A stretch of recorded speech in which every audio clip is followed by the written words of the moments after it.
What if everything you were taught about human origins is incomplete?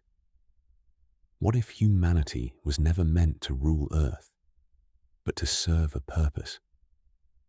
And what if the beings our ancestors called gods were not divine at all, but advanced outsiders, hiding a mistake so dangerous that it nearly erased us from history?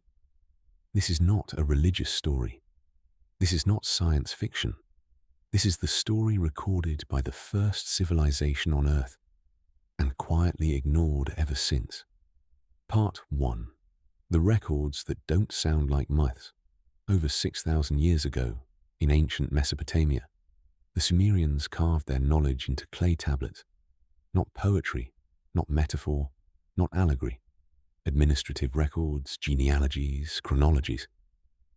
Their texts read like logs, not legends. And across hundreds of tablets, one name appears again and again: the Anunnaki. Translated directly, those who came down from the heavens. Not born, not imagined, arrived. The Sumerians never asked if they were real. They only described what they did. Part 2. A descent that shook the world. According to these tablets, the Anunnaki arrived in fire, smoke, and thunder. The ground trembled. The sky burned. Mountains split. To primitive humans, it was terror, not worship. But what's disturbing is how technical these descriptions are. Flying objects, protective suits, weapons that could level cities, not miracles. Technology. The Anunnaki did not come to Earth out of curiosity.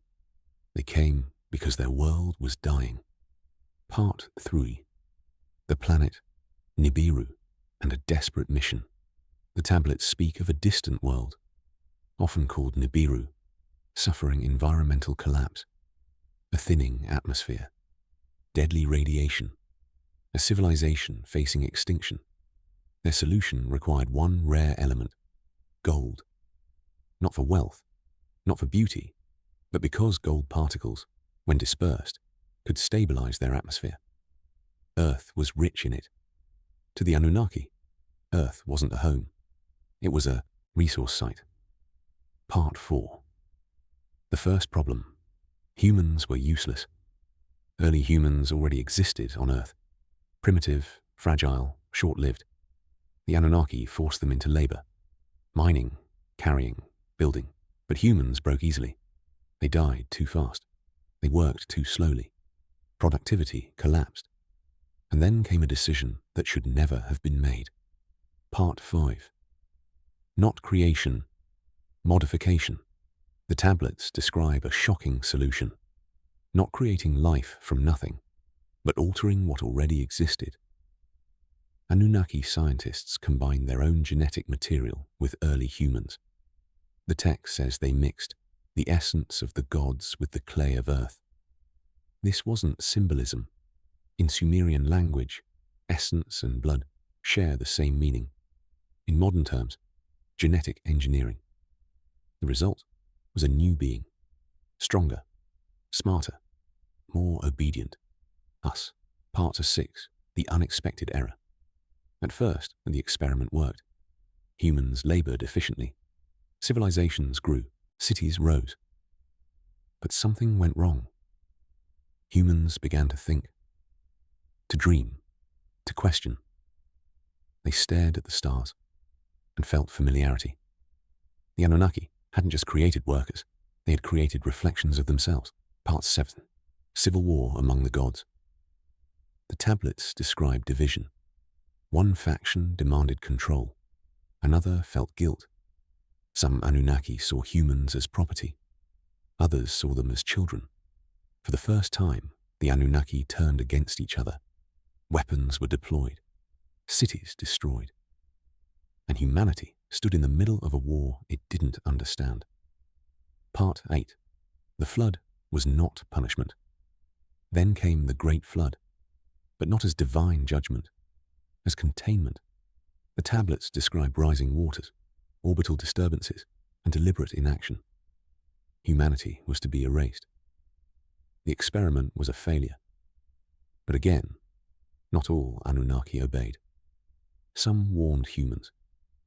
They taught survival, preservation, knowledge. That's why, after the flood, the same architecture, astronomy, and mathematics reappear across the globe, as if civilization had been reinstalled. Part 9.